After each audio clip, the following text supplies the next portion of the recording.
আপনি আপনার চেয়ারে বসেন, আমি রব্বুল আলামিন আজকে ইনসাফের বিচার করব, আমি রব্বুল আলামিন ইনসাফের বিচার করব। নবী আপনি বসেন, আপনার উম্মতকে আমি রব্বুল আলামিন ইনসাফের বিচার করার পর জান্নাত দিব।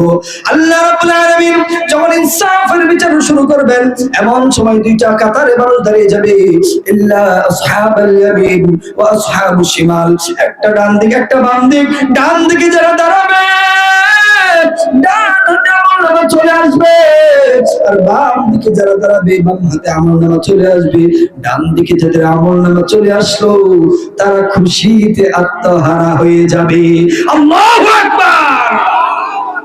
ডান হাতে আমলনামা আসলে খুশিতে আত্মহারা হয়ে যাবে, আর যদি বাম হাতে আমলনামা চলে আসে মানুষ পাগল পারা হয়ে যাবে। হাই আফসোস, আচ্ছা কি হলো, দুনিয়ার মধ্যে যে রবের গোলামি করেছিলাম না, হুকুম পালন করলাম না, আজকে তো বাম হাতে আমলনামা চলে আসলো, জাহান্নাম ছাড়া কোনো গতি নাই।